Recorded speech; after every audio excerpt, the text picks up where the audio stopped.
ನಮ್ಮ ಈ ನಾಟಿ ವೈದ್ಯ ಕಾರ್ಯಕ್ರಮದಲ್ಲಿ ತೀರ್ಥಹಳ್ಳಿಯಲ್ಲಿನ ಒಂದಿಬ್ಬರು ನಾಟಿ ವೈದ್ಯರನ್ನು ನಾವು ಈಗಾಗಲೇ ನಿಮಗೆ ಪರಿಚಯಿಸಿದ್ದೇವೆ. ಆದರೆ ಇದೇ ತೀರ್ಥಹಳ್ಳಿಯಲ್ಲಿ ಒಬ್ಬರು ವಿಶೇಷ ನಾಟಿ ವೈದ್ಯರಿದ್ದಾರಂತೆ. ಇವರನ್ನು ಹುಡುಕುತ್ತಾ ನಮ್ಮ ಆಯುಷ್ ಟಿವಿ ತಂಡ ಜಿಲ್ಲೆಯ ಮೇಗರವಳ್ಳಿಯ ಹಂಸ ಗ್ರಾಮಕ್ಕೆ ಪ್ರಯಾಣ ಬೆಳೆಸಿದೆವು. ನಮ್ಮ ಪ್ರಯಾಣ ಸಾಗುತ್ತಾ ಸಾಗುತ್ತಾ ದಟ್ಟ ಕಾಡಿನ ದಾರಿಯಲ್ಲಿ ಹೋಗುತ್ತಿದ್ದೆವು. ದಾರಿ ಮಧ್ಯೆ ಮೊಬೈಲ್ ಸಿಗ್ನಲ್ ಕೂಡ ಸಿಗದೆ ಇವರನ್ನು ಭೇಟಿ ಮಾಡಲು ನಾವು ಹರ ಸಾಹಸವನ್ನೇ ಪಡಬೇಕಾಯಿತು. ರಸ್ತೆ ಮಧ್ಯೆಯಿಂದ ಮೇಗರವಳ್ಳಿಯ ಕಡೆಗೆ ನಾವು ಎಡತಿರುವನ್ನು ಪಡೆದುಕೊಂಡೆವು. ಆಗಲೇ ನೋಡಿ, ಪಶ್ಚಿಮ ಘಟ್ಟಗಳ ನಡುವೆ ನಾವು ಮಧ್ಯ ಕಾಡಿನಲ್ಲಿ ಇದ್ದೇವೋ ಎಂಬ ಭಾವ ಮೂಡಿತು. ಇನ್ನು ಕಾಡಿನಲ್ಲಿ ಮುಂದೆ ಹೋಗುತ್ತಾ ಹೋಗುತ್ತಾ ಕೊನೆಗೆ ಈ ನಾಟಿ ವೈದ್ಯರು ಇರುವ ಜಾಗವನ್ನು ತಲುಪಿದೆವು. ಅಲ್ಲಿವರೆಗೂ ನಾವು ಸಾಗಿ ಬಂದ ದಾರಿ ಸುಗಮವಾಗಿರಲಿಲ್ಲ.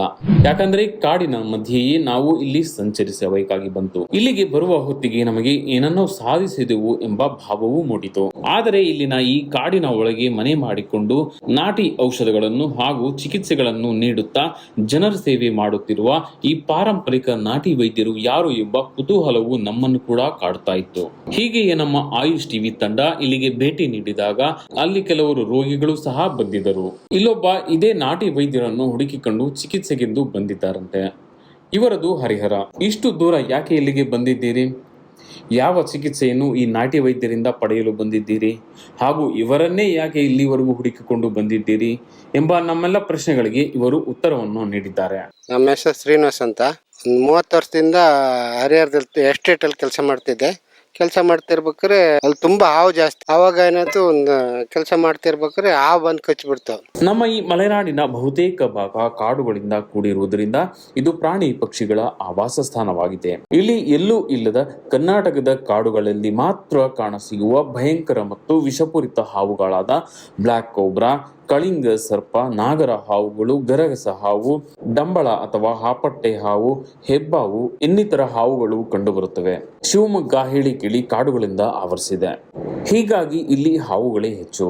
ಇನ್ನು ಇಲ್ಲಿನ ಜನರು ಹಳ್ಳಿಗಳಲ್ಲಿ, ಕಾಡು ಮೇಡುಗಳಲ್ಲಿ ಕೃಷಿ ಚಟುವಟಿಕೆಗಳೊಂದಿಗೆ ಹೆಚ್ಚು ಒಡನಾಟ ಇಟ್ಟುಕೊಂಡಿರುವುದರಿಂದ ಹೆಚ್ಚು ಸಮಯ ಜಮೀನು ಹಾಗೂ ತೋಟಗಳಲ್ಲಿ, ಕಾಡುಗಳಲ್ಲಿ ಸಮಯ ಕಳೆಯುತ್ತಾರೆ. ಹೊಲಗಳಲ್ಲಿ ಕೆಲಸ ಮಾಡುವಾಗ ಹಾವುಗಳು ಇಲ್ಲಿ ಯಾವ ಸಮಯದಲ್ಲಿ ಬೇಕಾದರೂ ಬಂದು ಮನುಷ್ಯನಿಗೆ ಹಾನಿ ಮಾಡಬಹುದು. ಒಂದು ವೇಳೆ ಹಾವುಗಳು ಕಚ್ಚಿದರೂ ಇಲ್ಲಿನ ಜನರು ಚಿಕಿತ್ಸೆಗಾಗಿ 100 ಕಿಲೋಮೀಟರ್ ದೂರ ಹೋಗಬೇಕಾಗುತ್ತದೆ. ಹೀಗಾಗಿ ಹತ್ತಿರದಲ್ಲಿ ಇರುವ ನಾಟಿ ವೈದ್ಯರನ್ನು ತಕ್ಷಣ ಭೇಟಿ ಮಾಡಿ ಚಿಕಿತ್ಸೆ ಮತ್ತು ಔಷಧಿಯನ್ನು ಪಡೆದುಕೊಂಡು ತಮ್ಮ ಜೀವವನ್ನು ರಕ್ಷಿಸಿಕೊಳ್ಳುತ್ತಾರೆ. ಏನಾವಂತ ಗೊತ್ತಾಗಿಲ್ಲ. ಆಮೇಲೆ ನೋಡ್ರಿ ಎಲ್ಲ ಕೊಳಕ್ ಮಂಡ್ಲ ಅಂದರು. ಹಳ್ಳಿ ಮೆಡಿಸಿನ್ ಇಲ್ಲಿ ಇವತ್ತಿನ ತನಕನೂ ಮಾಡಿದ್ದೀನಿ. ಇವತ್ತು ನಾ ಇಲ್ಲಿ ಊರಿಗೆ ಬಂದೆ. ಇಲ್ಲಿ ಬಂದು ಇವ್ರ ಹತ್ರ ಕೇಳ್ಕೊಂಡು ಹೋಗೋಣ ಬಂದಿದ್ದೀನಿ. ಆದ್ದರಿಂದಲೇ ಈ ನಾಟಿ ವೈದ್ಯರು ಮಾಡುತ್ತಿರುವುದು ಕೇವಲ ವೃತ್ತಿಯಲ್ಲ, ಸೇವೆ ಎಂದು ಪರಿಗಣಿಸಲಾಗುತ್ತೆ. ಇದೇ ರೀತಿಯಲ್ಲಿ ಇಲ್ಲೊಬ್ಬ ನಾಟಿ ವೈದ್ಯರು ಸೇವೆ ಮಾಡುತ್ತಿದ್ದಾರಂತೆ. ಹಾಗಾದ್ರೆ ಯಾರು ಅವರು? ನಮ್ಮೂರು ಇದೆಯ ನಾಟಿ ಔಷಧಿ. ಕೆಲವರಿಗೆಲ್ಲ ಹಾವು ಕಚ್ಚಿದ್ದಕ್ಕೆ, ಕಾಲು ಮುರ್ಕೊಳ್ಳೋದಕ್ಕೆ ಇದಕ್ಕೆಲ್ಲ ಔಷಧಿ ಕೊಟ್ಟಾರೆ. ಕೆಲವೆಲ್ಲ ಗುಣಮುಖ ಆಗಿದೆ. ಇವತ್ತು ಶ್ರೀನಿವಾಸ್ ಅಂತ ಇದೇ ಊರಿನವ ಹರಿಹರಲ್ಲಿ ಹೋಗಿ ಅಲ್ಲಿ ಶ್ರೀಕಂಠೇಶ್ವರ ಜಮೀನಲ್ಲಿ ಕೆಲಸ ಮಾಡ್ತಾಯಿದ್ದಂತೆ. ಅವನಿಗೆ ಹಾವು ಕಚ್ಚಿ 2-3 ಕಡೆ ಮೆಡಿಸನ್ ಮಾಡೋದು ಸರಿ ಗುಣ ಆಗಲ್ಲ ಅಂತ ನಾಟಿ ಔಷಧಿ ಕೊಡ್ತಾರೆ ಅಂತ ಹೇಳೋದಕ್ಕೆ ಇದೇ ಊರಿನವ. ಆಮೇಲೆ ಇಲ್ಲಿ ಬಂದು ಇವತ್ತು ಔಷಧಿಯನ್ನು ಕೊಟ್ಟಾರೆ. ಎಲ್ಲರಿಗೂ ಗುಣ ಆಗಿದೆ. ಹಾವು ಕಚ್ಚೋದು ಗುಣ ಆಗಿದೆ, ಕಾಲು ಮುರ್ಕೊಡೋದು ಗುಣ ಆಗಿದೆ.